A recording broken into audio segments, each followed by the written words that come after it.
कभी ऐसा हुआ है ना, सांस अटके, सीना जकड़े, गहरी सांस लेना मुश्किल हो जाए, जैसे हवा आके से कम पड़ गई हो। ये सिर्फ बीमारी नहीं, ये जिंदगी का दरवाजा है जो आप पर तंग हो रहा है, क्योंकि सांस रुके तो जिंदगी रुक जाती है।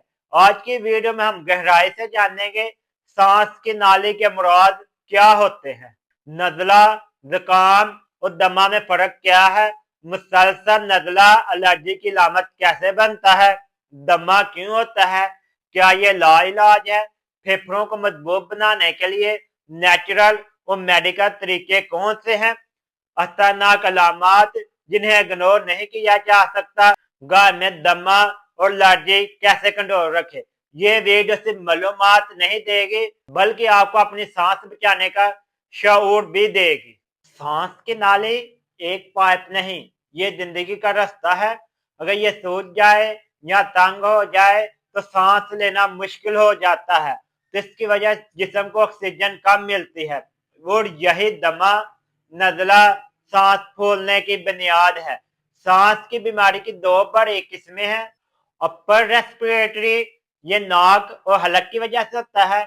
लोअर रेस्पिरेटरी, ये फेफड़ों की वजह से होता है। नजला पहले ऊपर से शुरू होता है, अगर कंट्रोल ना हो तो नीचे जाकर दमा बन सकता है। आए अब हम आम नजला और एलर्जी वाला नजला देखते हैं। आम नजला वायरस की वजह से होता है, ये 3 से 7 दिन में ठीक हो जाता है। एलर्जी वाला नजला धूल, धुआं, दूध और परफ्यूम वगैरह की वजह से होता है। इसमें बार बार छींके आना, आंखों में पानी, नाक बहना, यह महीनों तक रहता है। दमा, सांस की नाली तंग और स्वेलिंग हो जाती है, इससे सांस फूलता है और सीने से रात को आवाज आती है।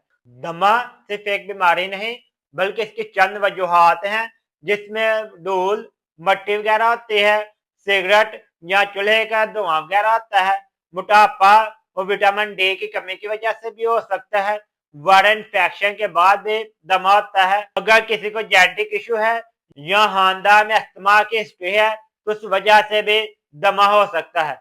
दोस्तों, ये लाइलाज नहीं, काबिल कंट्रोल जरूर है। अगर आप इसे समझ जाएं तो आप इसको खत्म कर सकते हैं।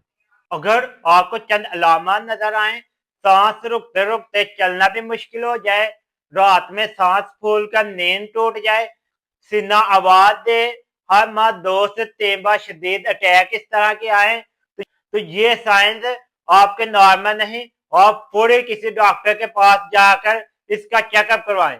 ये सब फेफड़ों की वजह से हो रहा है।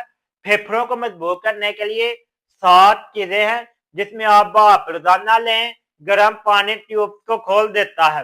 रोजाना ब्रीथिंग एक्सरसाइज करें, ये 10 मिनट करने से आपको काफी ज्यादा फायदा होगा। विटामिन डी, मैग्नीशियम लाजमी लें, ये दमा कंट्रोल करने में 40% फायदा देगा। आप रोजाना कोशिश करें 1 चम्मच शहद और 1 पीस अदरक का लेकर इनको मिक्स कर ले लें। ये बलगम और रुकावट दोनों को दूर करता है।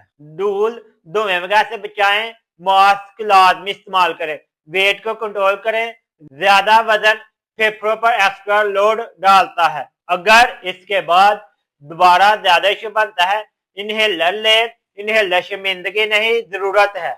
आप कोशिश करें डेली बेस पे अजवाइन और अदरक का कहवा लें, तुलसी के पत्ते शहद के साथ इस्तेमाल करें, दूध में हल्की सी हल्दी डालें, नमक वाले पानी के गुरारे करें।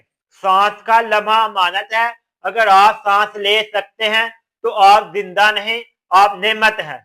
अपने फेफड़ों की हिफाजत करें, क्योंकि जिंदगी सांसों के दरमियान लिखी जाती है। अगर आप या आपके किसी चाहने वाले को दमा का मसला है तो आप अपनी रिपोर्ट इस नंबर पर व्हाट्सएप करें, हम आपको पूरी तौर पर मालूमात फराहम करेंगे।